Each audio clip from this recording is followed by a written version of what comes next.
Pronto, está gravando.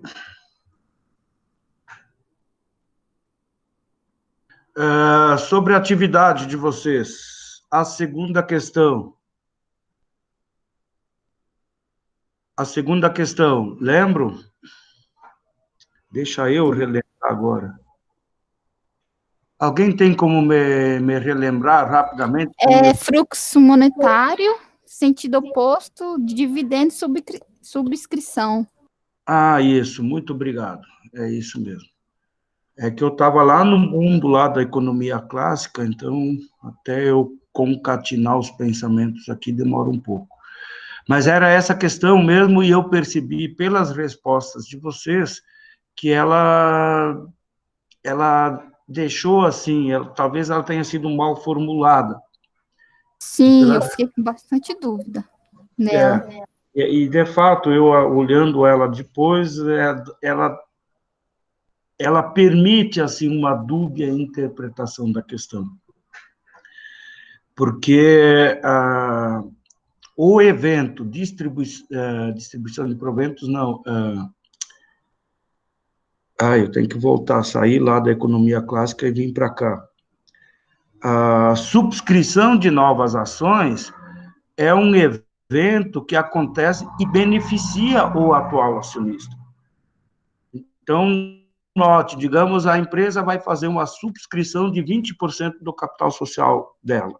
Vou tentar bolar aqui um exemplozinho numérico aqui, bem simples, tá? Imagine que o capital social é de 100 milhões, você é sócio da empresa e ela precisa captar junto aos seus acionistas mais 20 milhões. Então, ela vai emitir ações equivalentes para aqueles 20 milhões e vai anunciar uma oferta pública. Não, aliás, desculpa, não é oferta pública, porque quem tem preferência para comprar as novas ações, esses 20 milhões, são os atuais acionistas.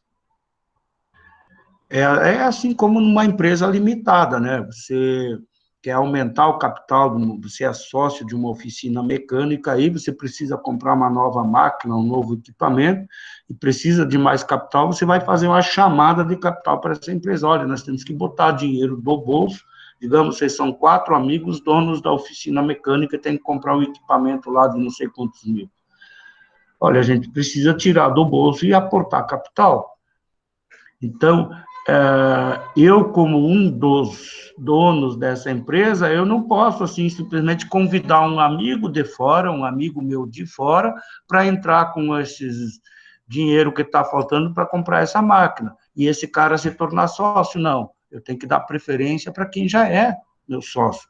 Apesar de o outro ser muito amigo meu, simplesmente eu não posso colocar ele para dentro da sociedade sem que você, que já era sócio, permita. Então, as cartas são colocadas na mesa, olha, precisamos de tanto dinheiro. Então, cada um, na proporção de quanto que é dono da empresa, o sócio da empresa, cada um entra com esse percentual. Aí, eventualmente, alguém diz, mas eu não tenho e não quero aportar mais capital. Bom, se você tem a preferência, mas se você não quer ou não tem interesse, ou não tem condições, então nós podemos oferecer a disponibilidade de um terceiro de fora da nossa sociedade a aportar esse volume de capital, de modo que a gente execute o projeto que estamos aí avaliando, o que está em andamento. Deu para entender mais ou menos? Então, o acionista da empresa, na hora em que a empresa emite novas ações, os atuais acionistas sempre têm preferência, eles são comunicados. É 10%, né, que tem direito. Não, eu vi quem falou isso. Fui eu. Quem? A Maiara? Tá, eu vi aqui. Eu vi algumas respostas aí, 10%, gente. Aquele 10% deve estar num exemplo que eu dei, que está no texto, mas não tem que ser 10%. A subscrição de novas ações, ela pode ser de 50% do capital social da empresa, como pode ser de 2%, depende do volume que a empresa precisa arrecadar. E isso depende do projeto que ela tem, de expansão, enfim. Então, não necessariamente aqueles 10% é só um exemplo que eu dei. Pode ser de qualquer percentual. Aliás, não precisa ser nem percentuais redondos, às vezes são lá percentuais quebrados, 12,68, 47% do patrimônio, né? Então, o mecanismo, como é que funciona? Os acionistas, quem já é acionista, é comunicado, antigamente vinha pelo correio mesmo, você recebia uma carta da empresa, e da corretora, aliás, recebia lá, ó, você tem direito a reservar tantas ações para comprar naquele dia que vão ser vendidas a tal valor, e aí você tem um prazo para fazer essa reserva. E se você não tem interesse, simplesmente é só não fazer a reserva. Daí chega no dia, as ações que não foram, os acionistas que não exerceram esse direito de subscrição, as ações que sobraram, elas são disponibilizadas daí sim ao mercado. Então, eu, em alguns casos, eu até sugiro, tem alunos, ex-alunos, aí que ao longo da disciplina comentavam comigo, olha, eu tenho ações assim, a empresa vai fazer uma subscrição, e naquela determinada data eu não vou ter o dinheiro. Ei, meu Deus do céu. Está dando uma mensagem aí de eu reinicializar o...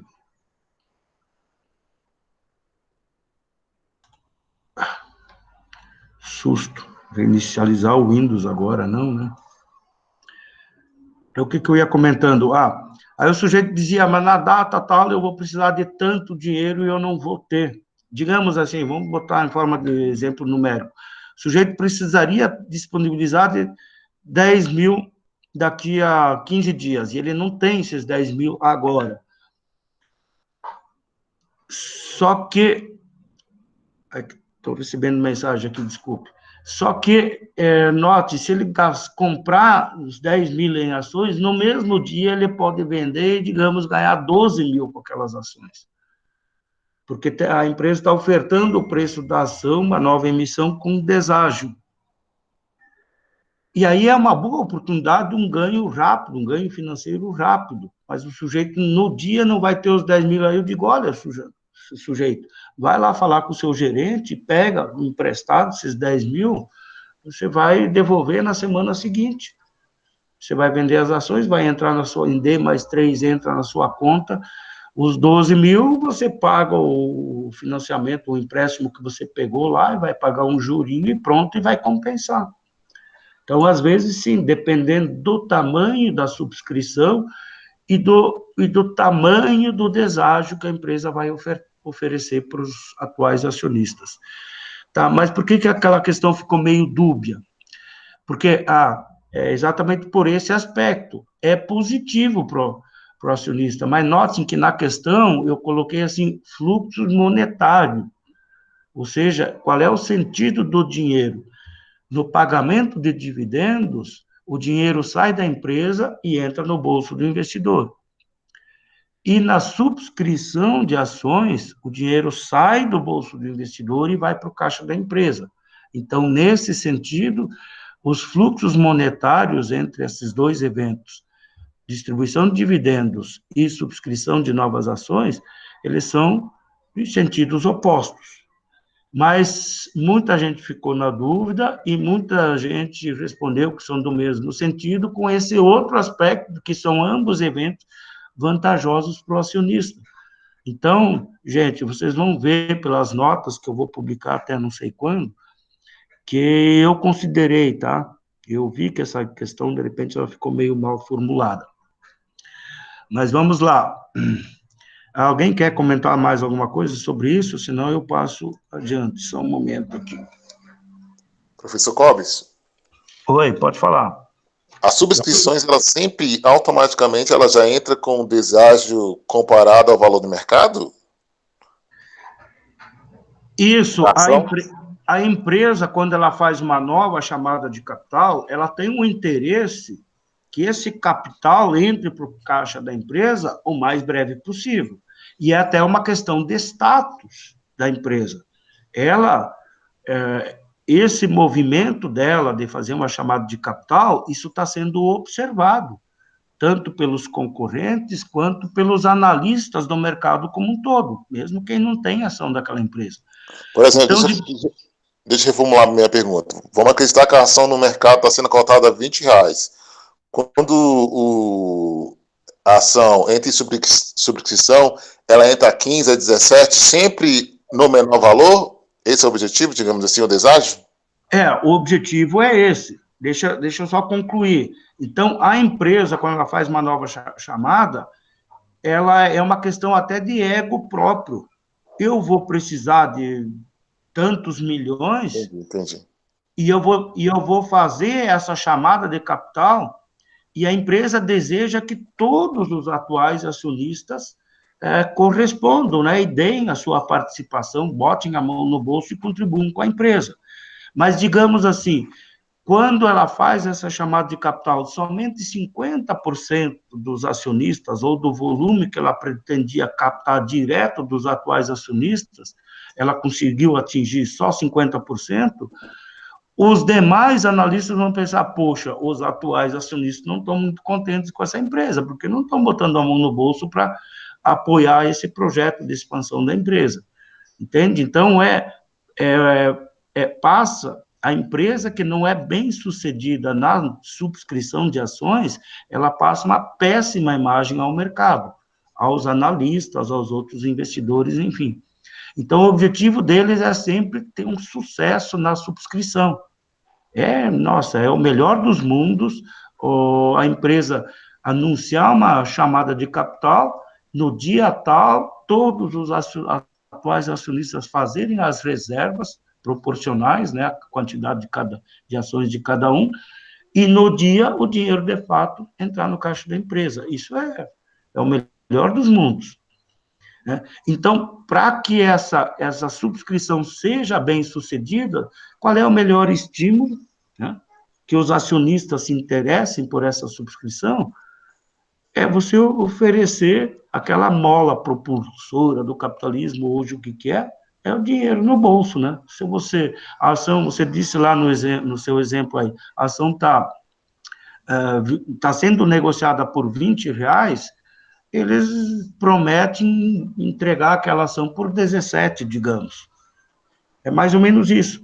Mas notem que sempre com base em relação ao preço do mercado. Mas quando ela anuncia essas subscrições, normalmente são com um mês e meio de antecedência, lógico, para dar tempo para os acionistas provisionarem aqueles recursos para, na data tal, disponibilizar do dinheiro e exercerem a subscrição. Mas como eles anunciam mais ou menos um mês antes, note que o preço da ação lá no mercado, em um mês, ele vai oscilar, pode oscilar muito, né?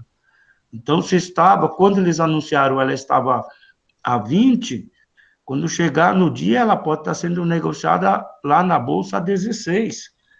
Então, não compensa a empresa continuar mantendo aquele preço de 17. Se a pessoa quiser mais ações, vai lá, compra na Bolsa, que compra mais barato. Então, note, esse deságio, diariamente, ele vai acompanhando a oscilação dos preços que acontecem lá na Bolsa. Então, quando eles anunciaram, um mês e meio atrás, estava a 20, né, e eles prometeram vender, ou fazer essa chamada e entregar a ação a 17, quando daqui um mês o preço está a 25, eles não vão mais entregar a 17, eles vão corrigir isso, nós vamos entregar a 22, digamos. Entendeu? É o João, né? Eu entendi, professor. Sempre baseado na porcentagem do deságio, entendi. Isso. Isso vai mudar com o passar do tempo, né? Até chegar a data do evento. Bom, peraí, deixa eu pegar minhas anotações aí para essa aula de hoje aqui, só um momento.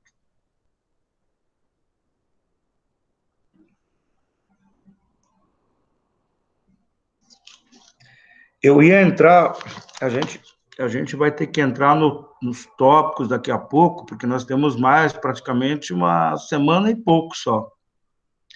Então, eu teria que entrar na análise gráfica. Mas, para isso, antes eu teria que concluir a análise fundamentalista, que, na verdade, nós não vimos indicador fundamentalista nenhum. Mas eu espero que vocês tenham avançado nas leituras aí, nos slides. Ai, meu Deus, onde que está aquela anotação que eu fiz hoje? Ah, tá, encontrei aqui. Mas, então, antes de a gente entrar na análise gráfica, aí eu vou ver se eu gravo uns videozinhos para vocês ao longo dessa semana, ou no início da outra. Hoje eu vou tirar esse tempo aí para a gente tratar de indicadores de análise fundamentalista, tá? Deixa eu ver se tem alguém perguntando alguma coisa. Não, tá tranquilo. Mas antes disso ainda, eu recebi algumas demandas de pessoas assim, como que funciona na prática, qual a corretora, como é que acontece mesmo, tá? Então, rapidamente eu vou comentar sobre isso, tá? Quem tiver interesse de comprar ações, tá? Fazer uma carteirinha, anote que eu sempre digo, pense no longo prazo, esqueça o preço e foque na quantidade. E vai comprando aos poucos, vai lá no mercado fracionário mesmo, compra 10 ações, 5 ações, enfim. Mas qual corretora? Olha, antigamente, eu tinha conta em corretora. Quando eu vim para o Mato Grosso, eu fechei minha conta.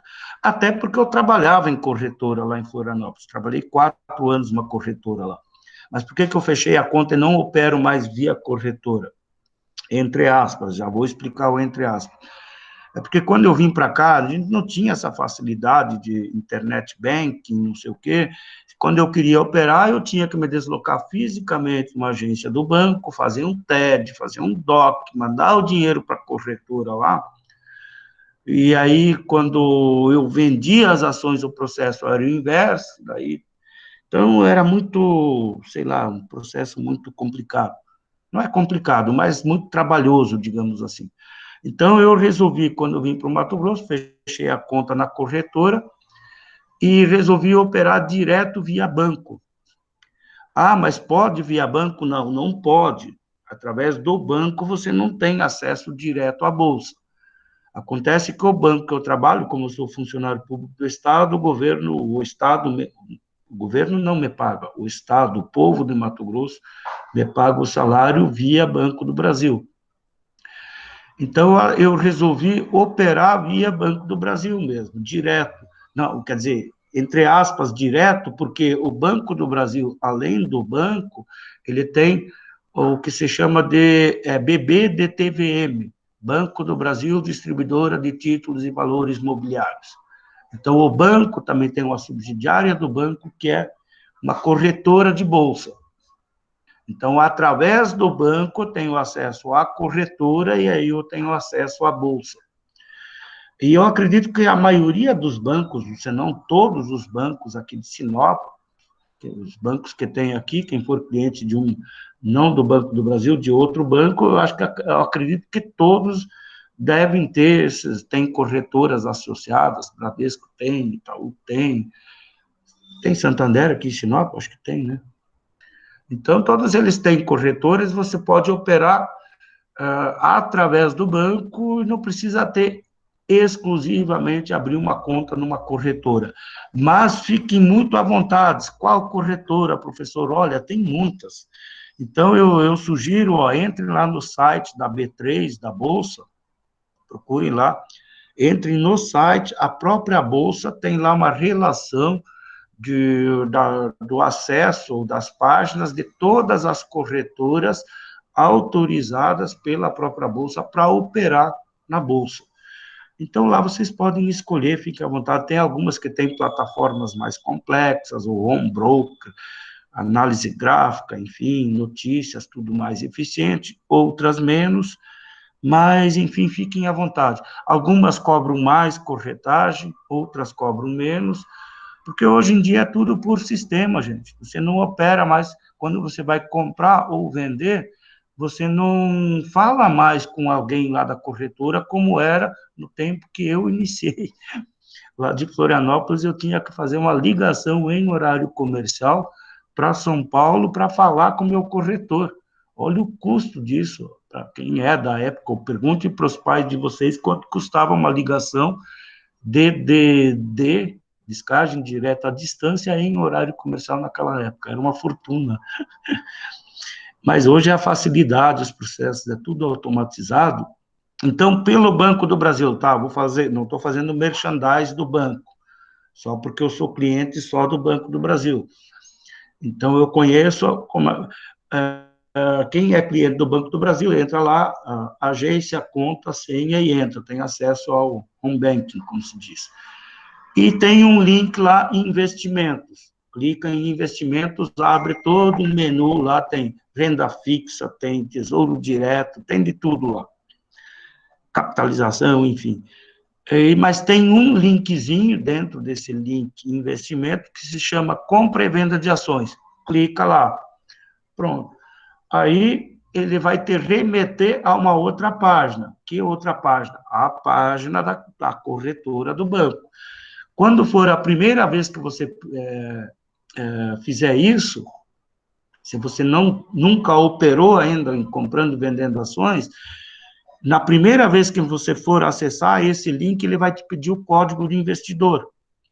Ele vai pedir assim, clicando lá em compra e venda de ações no link investimentos da página do Banco do Brasil, ele vai te remeter a um outro site, que é a da corretora BB-DTVM. E aí você vai precisar entrar com os mesmos dados, seja agência, conta e senha. Só que daí, além desses 3 dados que ele vai pedir, ele vai também pedir código do investidor. Aí você não tem ainda. O que é o código do investidor? É a bolsa que fornece esse código. Como você não operou ainda, você precisa solicitar, tem um link lá. Hoje, na época, quando eu vim para o Mato Grosso, eu tive que ir à agência, solicitar para o gerente o código do investidor. E para dizer para vocês, na verdade, o meu gerente, à época, ele nem sabia o que era isso. Não sabia nem o que era a ação de uma empresa Bolsa de Valores. Aí eu tive que meio que explicar, olha, é possível, tem que solicitar lá para a Bolsa um código de investidor com base nos meus dados cadastrais aqui do banco.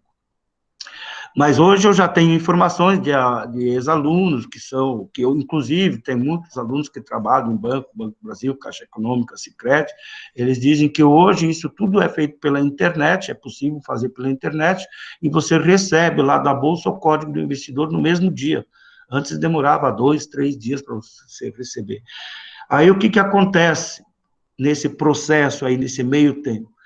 Como você, através do banco, você já é cliente do banco, e o banco já tem os teus dados, endereço, já tem o teu perfil, você não tem dívidas, enfim, paga as contas, blá, blá, blá, blá, blá, de acordo com o teu perfil, o Banco do Brasil passa essas informações para a corretora BB-DTVM, e a corretora passa essas informações para a Bolsa, e a Bolsa vai avaliar.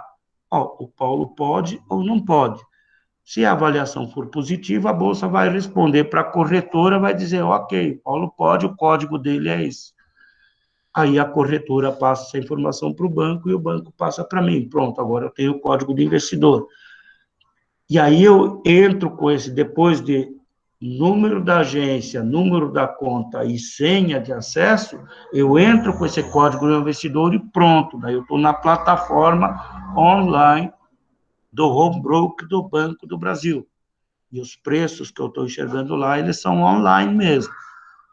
Quando você acessa, consulta preços de ações pela internet, pelo Google, por exemplo, aqueles preços, eles têm um delay de em torno de 15 minutos, mais ou menos, não é online. E 15 minutos, é pouco tempo, né? 15 minutos. 15 minutos, gente, é um universo inteiro nesse mercado. 15 minutos, muita coisa acontece. Então, quando você acessa a plataforma via banco, você acessa a BBDTVM, você está na plataforma, o que você está acontecendo lá é online, os preços estão online. E daí lá é muito simples, gente, para quem tiver oportunidade, quem tiver conta no Banco do Brasil, se quiser, pelo menos por curiosidade, faça isso, consiga um código. E depois que você entrou uma vez, esse código do investidor é um número meio grande, uma espécie de CPF, lá é um controle da Bolsa mesmo.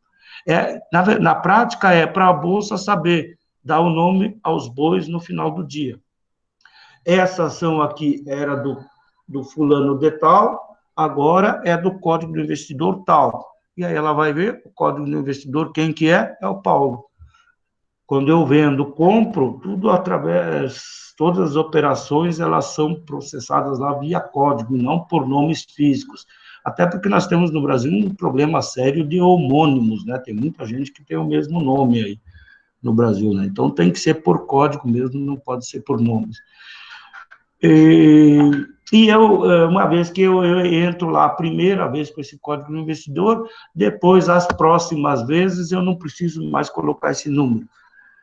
Uma vez, até coisa de 2 anos atrás, toda vez que eu ia acessar a conta na corretora lá, eu tinha que necessariamente entrar, além de número de agências, conta corrente e senha, tinha que entrar com esse código. E aí, como é um número meio complicado, eu nunca guardava de cabeça, toda vez tinha que ir lá pegar uma anotação e verificar e digitar. Agora não, desde que você digitou a primeira vez, depois você não precisa mais entrar com esse código do investidor. E aí a plataforma lá, gente, é muito simples, lá é só, vocês vão ver, ela é toda autoexplicativa, você entra com o código da ação, você está acompanhando os preços dela, pode ver gráficos, e aí você define lá, tem lá um botãozinho comprar, daí já abre um menuzinho lá, daí você tem que entrar com qual é a quantidade que você quer comprar, qual é o preço limite que você está disposto a pagar, e quando você for confirmar, você tem que entrar com aquela senha de 6 dígitos, que é a senha do cartão de crédito. E aí pronto, você deu o enter ali, já foi para o sistema, já está lá na bolsa a ordem, todo mundo está enxergando aquela ordem, e quando ela é executada, automaticamente parte daquele dinheiro já é congelado na sua conta corrente. Nem preciso dizer, né, que se você fizer uma operação via banco, uma compra de 10 mil reais, e lá na sua conta você não tiver saldo, tiver, digamos, 500 reais negativo na sua conta, essa ordem não vai ser executada, lógico, né? O sistema já bloqueia, você tem que ter, pelo menos no início, como quando você compra, você paga em D+2, daqui a 2 dias é que o dinheiro vai sair da sua conta.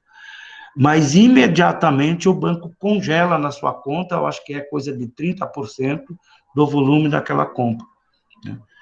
Então, e quando você vende, quando você for vender, é mais simples ainda, gente. Você abre lá, você consegue acompanhar a sua carteira, quanto que você tem em custódia, ou seja, as ações que estão no seu poder naquela conta, e aí tem lá um linkzinho lá, vender, daí pronto, digamos que você tenha 1.270 ações em carteira, e você só deseja vender 70. Você clica em vender, aí tem lá um campozinho, quantidade, você coloca 70, qual é o preço mínimo que você quer, entra com a senha de 6 dígitos lá, dá OK, e pronto, a ordem de venda já foi para o sistema. E quando ela é executada, em D+3, o dinheiro entra na sua conta, direto na conta do banco, tá? Então, por esse motivo, eu não opero mais diretamente, apesar de eu já ter trabalhado durante 4 anos em corretora, eu não tenho mais conta direto com corretora, ó, porque para mim é muito mais conveniente operar diretamente pela corretora do banco, né? Ou seja, pela minha conta no Banco do Brasil. E eu acredito que todos os outros demais bancos, eles disponibilizem isso, tá?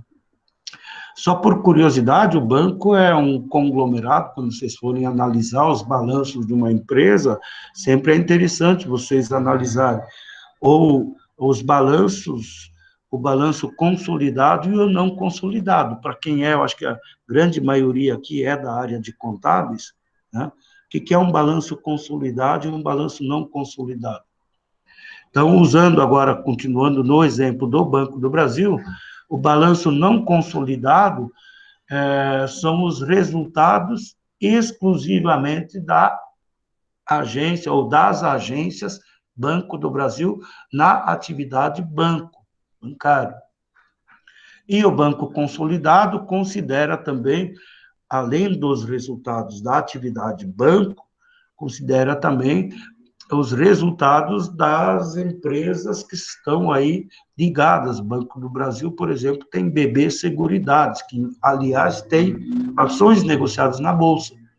Então, é uma pessoa jurídica separada da pessoa jurídica do banco, é uma nova empresa que abriu capital, mas deve ter um contrato lá de coisa de 30 anos, daqui uns 30 anos, BB Seguridade volta para o banco. E tem ações negociadas na Bolsa também. Então, tem BB Seguridade, tem BB Tour.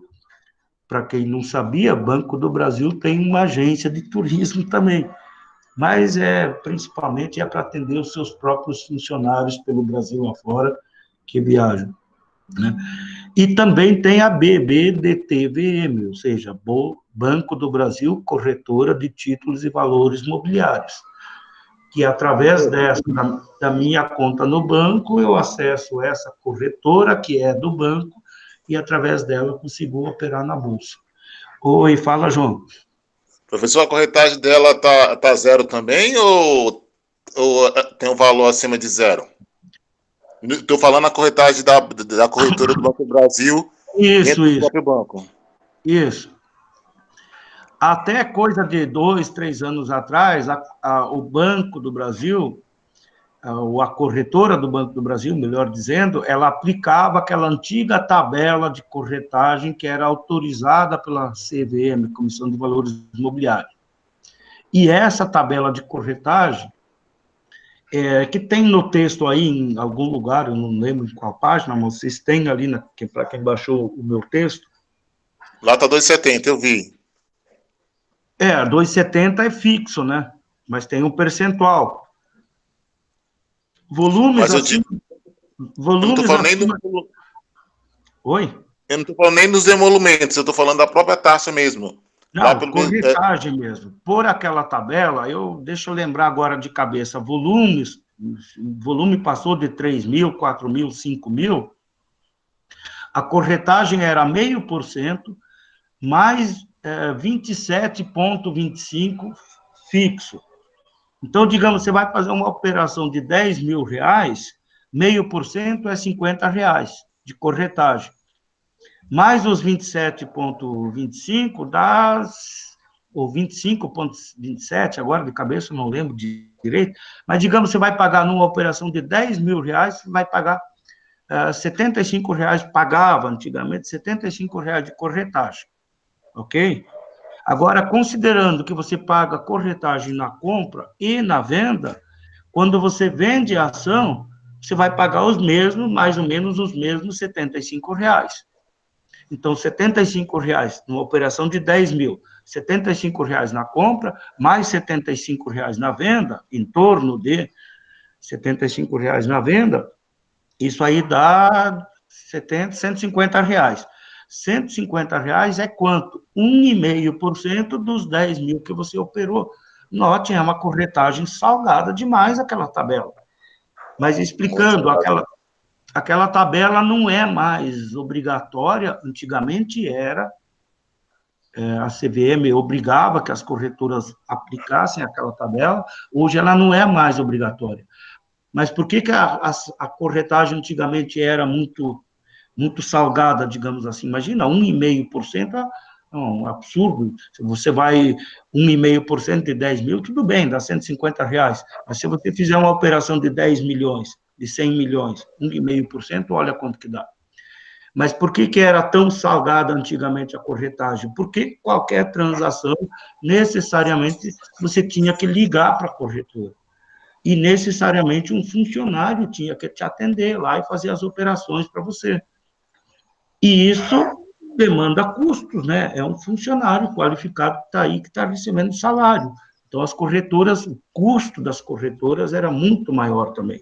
Hoje é tudo por sistema, compra, venda, você não fala mais com ninguém na corretora, é tudo via sistema.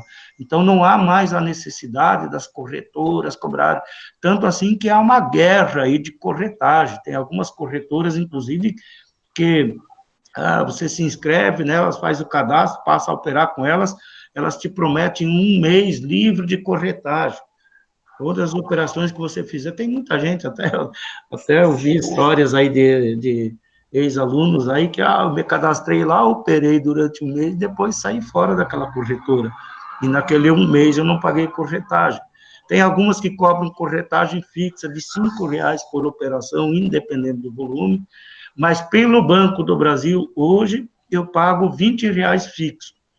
Até coisa de 2 anos atrás, o banco utilizava aquela tabela e era mais salgado. Hoje, R$ 20 fixo eu não acho mais tão salgado. Só que note, aqui a gente está falando muito de pequenos investidores, se você for fazer uma poupança de longo prazo, nesse mês me sobrou R$ 100, eu vou comprar ações, então, vou seguir o conselho daquele maluco, daquele professor, se fosse fazer uma carteira de longo prazo e for comprando aos poucos todo mês. Se for por essa taxa de R$ 20 fixo, você fizer uma compra de R$ 100 e você pagar 20 de corretagem, não, é um absurdo a corretagem, né? Então não compensa.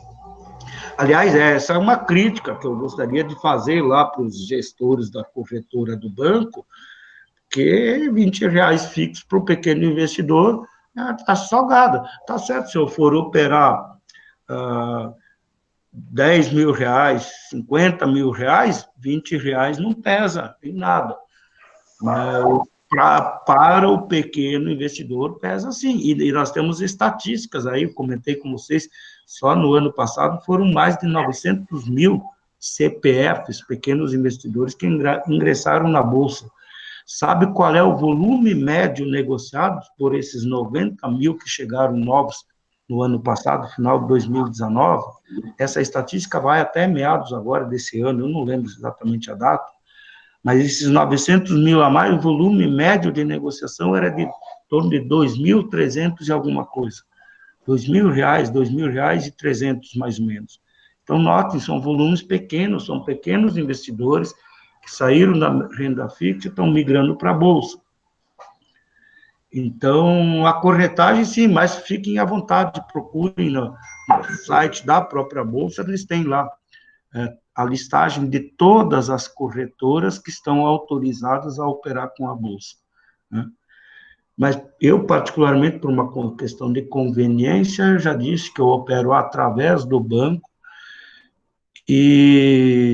mas aí vocês encontram no mercado, aí tem corretoras, eu não lembro, na época, quando eu operava lá, eu trabalhava na corretora em Florianópolis, mas também tinha uma conta, eu vou procurar rapidamente aqui no Google.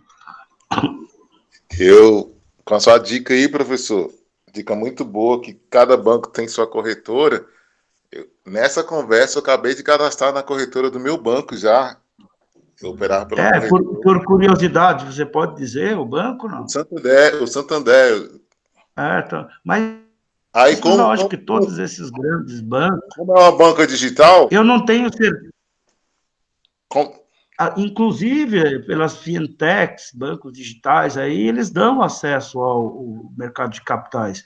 Eu só tenho dúvidas quanto à Caixa Econômica, se alguém aí for correntista da Caixa Econômica puder me esclarecer, e também da Sicredi, Sicob, que não são, de fato, Sicredi bancos. Tem, professor. Deve ter também, né? Tem, eu achei na verdade, são cooperativas, né? Mas é aquela história, né? Abana o rabinho como um cachorro, late como um cachorro, mas diz que não é cachorro, né? Então, apesar de serem consideradas cooperativas e não bancos, eles estão inseridos nesse universo competitivo que é o mercado financeiro, e com certeza eles devem oferecer esses produtos também aos seus clientes, né? Eu só não tenho como afirmar porque eu sou correntista hoje só de um banco, então. Mas, enfim, tem essas alternativas. E, gente, nossa, como o tempo voa, meu Deus do céu. Me desculpe, então, pelo atraso, porque, da mesma forma, eu passei do horário com a outra turma anterior. E aí, antes da gente entrar em termos de conteúdo, está péssimo, porque nós não vamos dar conta mais nunca. Se vocês olharem no calendário, hoje já é dia 12, nós temos praticamente uma semana e pouco. Só vai ter o encontro da quinta-feira que vem, dia 19, depois na outra terça já termina. E eu teria todos os indicadores fundamentalistas, teria toda a parte de análise gráfica ainda, e eu vou me esforçar para gravar aí, final de semana, videozinhos para vocês, principalmente da análise grafista e da análise fundamentalista. Tem alguns indicadores, vocês vão ver lá que os indicadores têm 5 categorias, né? Tem de endividamento, tem de liquidez, tem de rentabilidade, blá, blá. Foque nos indicadores de mercado, gente. Principalmente PVPA. Eu não estou nem com o material aberto, se eu podia abrir um slide para vocês, mas deixa eu comentar rapidamente para não perder tempo aqui procurando slide. PVPA, preço pelo valor patrimonial da ação. O preço é o preço do mercado. Então, vocês já percebem que esse indicador ele muda todo dia, de acordo com as cotações lá no mercado. E na parte de baixo da função, o VPA, valor patrimonial por ação. Como você chega nesse valor? Com base no balanço, no último balanço divulgado. Você tem lá o patrimônio líquido da empresa, você divide pela quantidade de ações emitidas pela empresa. Aí você tem o valor patrimonial da empresa. Deixa eu tirar essa coisa aqui de cima. Pronto. Então, por que esse indicador é importante? Quando o resultado disso, o preço dividido pelo valor patrimonial da ação, quando o resultado dessa equação der 1, der a unidade, significa que o mercado está pagando o que a empresa tem de patrimônio, é 1 por 1. A ação está custando 10, o valor patrimonial, aquela ação, lembrando que a ação é a menor parcela representativa do capital social de uma empresa. Então, se o mercado está pagando 10 pela ação e o valor patrimonial dela é 10, o resultado disso dá 1, significa que o mercado está pagando exatamente o que essa empresa vale em termos de patrimônio. E, eventualmente, você analisa esse indicador e o PVPA deu 2,5%. Qual é o significado disso? Significa que se a empresa vale 10, o mercado está pagando 25 por essa ação. Ou seja, o mercado está sobrevalorizando essa ação. E aí você tem um sentido inverso também. O PVPA está 0,2. O que significa isso? Qual é a interpretação desse indicador? Significa que se a empresa vale 10, o mercado está pagando 2. Ou seja, você pode comprar um avião e pagar 20% do que ele de fato vale. Lembrando sempre, gente, que companhia aérea tem ações aí negociadas, eu nunca gostei desse setor. E agora, em função da pandemia, foi um dos setores que mais sofreu na economia, setor de turismo e setor aéreo. E aí tem lá, eu não sei se tem esse exercício na apostila lá ou nos slides, mas eu vou provocar vocês aqui. Se eu analisar um indicador PVPA de uma empresa, o PVPA está a 8, por exemplo, o resultado da equação deu 8. A interpretação qual é? O mercado está pagando 8 vezes a mais do que essa ação vale.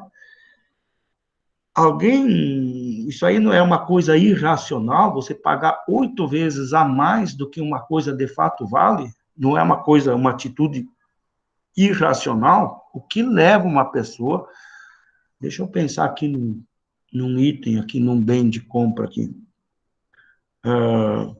sei lá, um relógio de pulso, tá? R$200 na joalheria e ótica Camelos, R$200 um relógio. Eu comprei lá por R$200, eu vou vender para você por 5 mil. Alguém se disponibiliza a me pagar os 5 mil por esse relógio que eu paguei lá atrás, paguei 200? E no exemplo do extremo oposto, você olha o PVPA de uma empresa, está 0,2 lá, ou seja, o mercado está pagando só 20% do que aquilo de fato vale. Então, qual é a interpretação? Comprar de ações que estão sobrevalorizadas ou subvalorizadas? A melhor resposta sempre é depende. E, supondo que o mercado está pagando 8 vezes mais do que a ação vale, e o nome dessa empresa é Microsoft, por exemplo.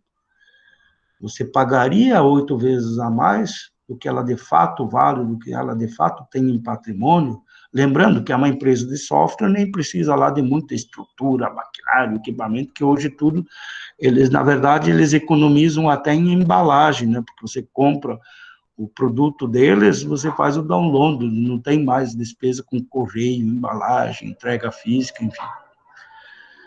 Então, em termos de patrimônio, eles não têm lá o que deles de fato vale. Mas, digamos, esteja sendo o PVPA, esteja 8, você pagaria 8 vezes por uma ação do que ela de fato representa em patrimônio ou não? O que te leva a chegar à insanidade de pagar esse 8 vezes a mais do que vale? E, na verdade, gente, esclarecendo, isso não é insanidade. O que justifica isso são as expectativas. Então, eventualmente, hoje o mercado está pagando 8 vezes a mais, e se eu for pagar 8 vezes mais do que ela de fato vale em termos patrimoniais, é porque eu tenho expectativa que amanhã o mercado vai estar pagando 10 vezes a mais, 12 vezes a mais. Tá? Então, tudo está relacionado com as expectativas. Aí, um outro indicador que eu sugiro que vocês olhem com atenção, é o índice de liquidez no mercado, liquidez na bolsa, que não tem nada a ver com aquela liquidez contábil, liquidez seca, corrente, liquidez geral, enfim. Aquela lá tem o objetivo de refletir a capacidade da empresa de fazer frente aos seus compromissos de curto, longo prazo, enfim. Liquidez seca, você tira os estoques para fazer essa análise.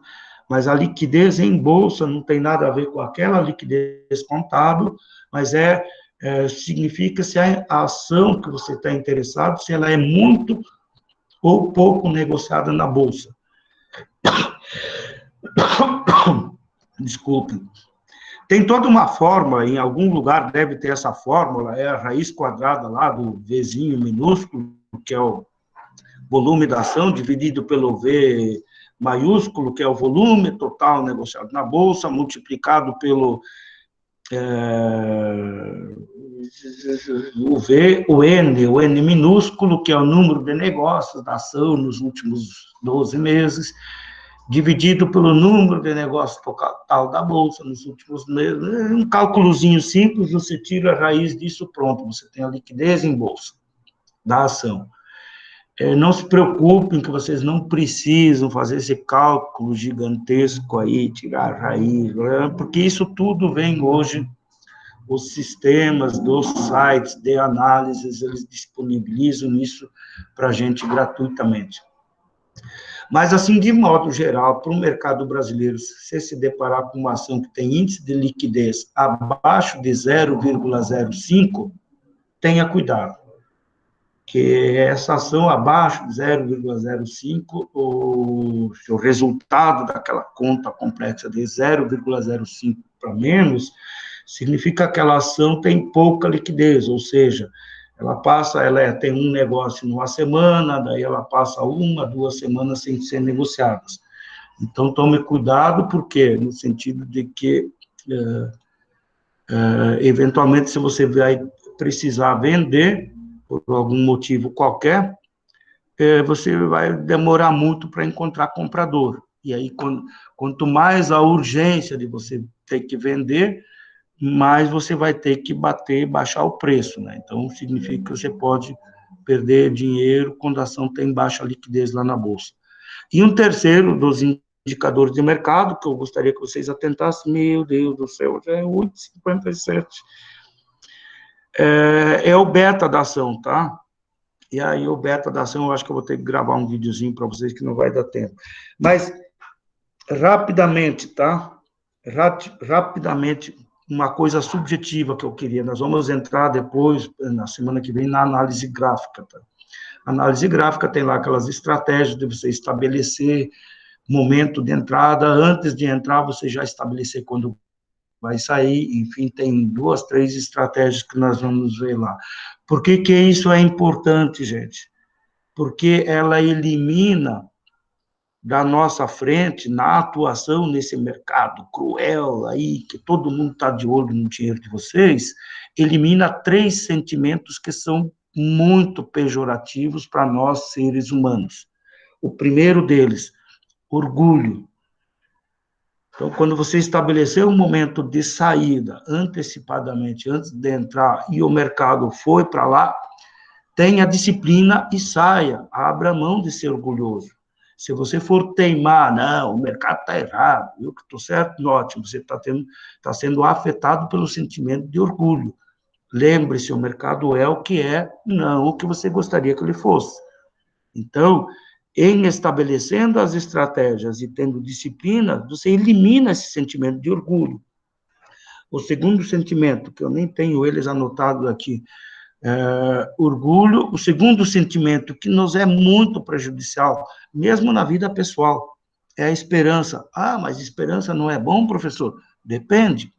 No mercado financeiro, ter esperança, você pagou 10, está a 8, você deveria ter saído a 8, está a 7. Aí você ser afetado pelo sentimento de esperança, não, mas à noite eu vou acender 3 velas para aquele santo lá, e amanhã vai reverter. Esqueça, gente. Não se deixem afetar pela esperança. E o terceiro sentimento, que também é cruel, tanto na nossa vida pessoal, mas mais cruel ainda no âmbito do mercado financeiro, é o medo. Ah, eu deveria ter vendido a 8, agora está 7, agora está 3, aí você se desespera, vai lá e vende. Pronto. No momento em que você vendeu, você embolsou prejuízo. Então, adotando estratégias, que eu acredito que não vai dar para a gente passar esse conteúdo de jeito nenhum até na próxima semana, até o dia 24, falta 12 dias, mas vocês têm material aí, eu estou à disposição. Vocês, adotando estratégias, vocês eliminam esses 3 sentimentos que são péssimos. Você precisa ter sangue frio. Então, e você tem outras formas, outras estratégias, que eu acho até que nem estão aí nessas minhas anotações que eu disponibilizei para vocês, mas, eventualmente, nesse exemplo grotesco aí do sujeito que comprou a 10, deveria ter saído a 8, não teve disciplina, aí foi a 6, não sei o quê, de repente, adotar uma outra estratégia que não se deixar abater pelo pavor, pelo medo. Mas já que ele analisou a empresa antes de comprar, e se a empresa é promissora, aproveitar esse momento, não como se apavorar e vender e embolsar o prejuízo, mas sim fazer preço médio. Comprou a 10, compra mais uma quantidade, agora a 4. Quando ela voltar, compra mais um pouquinho a 6. Você vai diminuindo o seu preço médio, que antes era 10, e note, de repente, teu preço médio com outras compras a valores menores, teu preço médio, digamos, fica em 7,5. Então, quando a ação está a 6, se o preço dela chegar a 7,5, você já não está mais perdendo. E a partir do 7,5, você já está ganhando. E antes, teu preço médio era 10, se o preço hoje estiver 6, até voltar a 10, demora muito mais. Então, tem também a outra estratégia de fazer preço médio, mas isso aí eu acho que eu vou ter que gravar um videozinho para vocês. Gente, 9 horas, e eu vou disponibilizar isso aqui lá no Siga, tá bom? Rapidamente aí, para quem quiser aproveitar... Só última dúvida, professor. Uma carteira boa, quanto de mínimos de ações e quanto de máxima deve ter? Mais ou menos, assim. Olha, não tem uma regra para isso, tá? Tem estudos que você vai encontrar que dizem que... Porque quando você tem mais de uma em carteira, você está diversificando, não é? Teu objetivo é diminuir o risco. Só que lembre-se, se você diminuir demais o risco... Pulveriza. Você tem muitas ações em carteira, a metade sobe em 10%, a outra metade cai 10%, qual é o teu resultado médio? Zero. Próximo de zero. Então, se você não quer correr risco nenhum, por favor, coloque seu dinheiro lá numa poupança, numa renda fixa. Então, eu já comentei anteriormente que eu, particularmente, não sou adepto da diversificação excessiva, embora eu tenha que aconselhar para vocês. Por que aconselhar? Porque a literatura exige e a prudência exige também. Eu não posso sair aconselhando vocês, arrisquem tudo aí. Depois acontece alguma coisa, vocês vão me culpar, né? Então, eu, por ofício, eu tenho que aconselhar para vocês a diversificar. Mas tem estudos que chegam à conclusão que, no caso do mercado brasileiro, diversificar além de 6 ou 7 ações, você já não está mais diminuindo risco nenhum. É só mais trabalho para você acompanhar, analisar empresas. Só que também tem outros investidores, e um deles é o Luiz Barsi, que eu devo ter mandado um link lá para vocês, as palestras dele são muito interessantes. Ele deve ter lá, eu até no comentário que eu botei no WhatsApp aí, que ele tem quase 3 trilhões, na verdade não são 3 trilhões, deve ter em torno de 3 bilhões de reais em carteira. E a estratégia dele é totalmente diferente, não que eu concordo, mas também não discordo e nem tenho café no bule para discordar de um cara que tem 3 bilhões em carteira, em ações, né?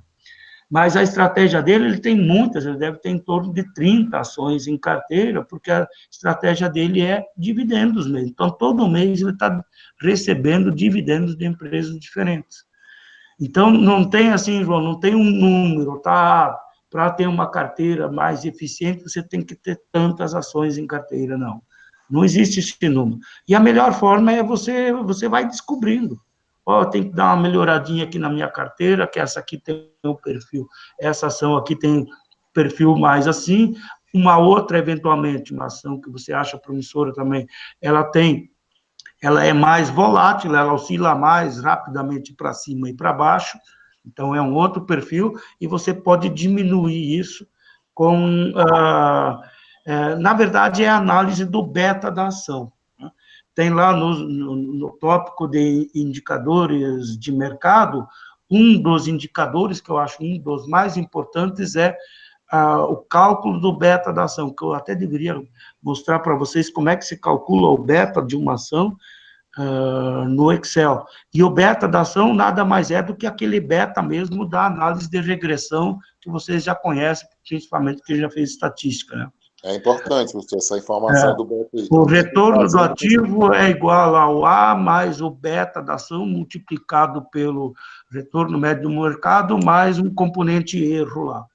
E esse beta da ação, você conhecer o beta da ação da sua ação é muito importante. Porque o que ele indica? Ele indica a sensibilidade de retorno daquela, com base numa estatística, que pode ser aí 252 observações, que dá mais ou menos um ano de dias úteis, ou seja, de operações em bolsa. Então, se o beta der 0,5, por exemplo, eu sei, o beta, só terminando a conceituação, ele indica a sensibilidade do retorno daquela ação em relação aos retornos médios do mercado. E hoje se usa o índice da Bolsa, o Ibovespa, como índice de parâmetro dos retornos médios do mercado. Então, se o beta der 0,5, eu sei, por exemplo, que quando a ação subir 10% no mês, a tendência daquela minha ação é subir menos, subir só 5%. Mas o inverso também é verdadeiro. Então, ela é uma ação de perfil mais conservador. Quando a bolsa cai 10% no mês, ela também vai cair, mas tende a cair menos. Então, conhecer o beta da sua ação é muito importante. Pena que a gente não tem nem tempo para abordar isso direito. Legal, gente? Alguém mais? Obrigado, professor. Pessoal, oi. Alguém está falando e eu não estou vendo aqui. Ah, tá. Deixa eu achar. A gente consegue ainda ter acesso a seus vídeos no YouTube? Tipo, porque some do sistema, né? A gente não tem mais acesso. Mas no YouTube a gente consegue acessar ou é só porque... Sim, aliás, eu acabei, porque antes eu disponibilizava lá no YouTube de acesso restrito, somente para quem recebia aquele link, ou seja, os alunos, esse link que eu mando para vocês. E, na verdade, agora, como no semestre passado eu dei mercado de derivativos, que entra muito opções e futuros. Então, muita gente também me relatou esse problema, porque depois que acabou o módulo, que eu não lembro lá que dia que foi, em setembro, o pessoal me mandava mensagem e dizia, olha, não tem mais acesso pelo SIGA. Aí eu resolvi, tudo que está lá no YouTube, lá, eu resolvi disponibilizar para o público, tá? Então, em função disso aqui, eu tive que abrir uma conta lá no YouTube, está lá, é só vocês procurarem, Paulo José Corbes.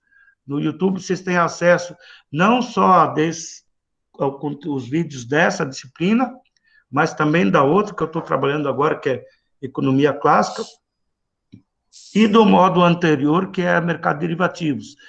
Então, para quem tiver curiosidade lá sobre o mercado de opções, contratos futuros também, tem lá, apesar das dificuldades da modalidade de gravar esses vídeos nessa modalidade, eu não sou youtuber profissional, nunca tinha feito isso, então a qualidade não está lá tão grandes coisas, mas o conteúdo está lá disponível, sim, tá bom? Ah, tá bom, professor. É porque, assim, ó, eu vejo o senhor falando assim, gente, vocês não me mandam dúvida, eu fico com o maior remorso. Mas eu vejo as aulas, eu gosto tanto das suas aulas, professor. E aí eu falei, gente, quando acabar a disciplina, eu vou ficar perdidinha de novo quando eu for procurar esse conteúdo. Que bom, professor, que você vai deixar aberto, eu vou me inscrever lá. Sim, e eu acho que nem precisa se inscrever, mas se quiser, fica à vontade de se inscrever, mas eu já os alunos da outra disciplina, derivativos, eles já comentaram que eles entram lá, procuram por Paulo José Corbes, e já cai direto lá, eles já acessam, não precisa nem se inscrever no canal. Eu, uma vez, quando eu abri essa conta aí, eu tinha uma pessoa inscrita lá, fiquei muito orgulhoso. Só que era uma irmã minha lá de Florianópolis que acabou se inscrevendo. Eu digo, opa, professor. Já tenho uma pessoa inscrita. 6 pessoas já. Ah, é? Tá bom, então. Mas, gente, também, porque nessa modalidade de distância, olha, não tem jeito, a gente não vai conseguir. Note que a gente não viu nem os indicadores ainda, que normalmente eu passava um por um, tudo, com exercícios em sala, tá? Interpretações dos indicadores, e depois na parte gráfica também, que eu gosto muito, para estabelecer estratégias, usar os osciladores, encontrar momentos de entrada e saída, melhores momentos, enfim, é a parte muito gostosa de trabalhar, mas não vai ter condições nessa. Mas, de qualquer forma, gente, eu não vou sumir do mapa, tá? Mesmo que termine no dia 24, termine o módulo, vocês têm lá aquelas contas como é que é, no WhatsApp aí, eu não vou deletar essas contas, então vocês vão ter acesso ao meu WhatsApp, e também tem o meu e-mail aí, fiquem à vontade, a qualquer momento, surgir uma dúvida relacionada ao mercado financeiro, especificamente de ações, negócios, contratos futuros, enfim, fiquem à vontade, que eu sou muito bem pago pelo povo mato-grossense para prestar esse serviço, tá bom? Tá bom, professor, obrigada. Tá certo. Eu vou, na medida em que vocês forem saindo, então, eu vou fechar a sala, depois eu vou disponibilizar isso aqui lá no YouTube, tá bom? Bom dia a todos, fiquem bem, bons estudos. Bom dia, tchau, tchau. Bom dia, prof. Obrigada. Bom dia, professor. Até mais. Até mais.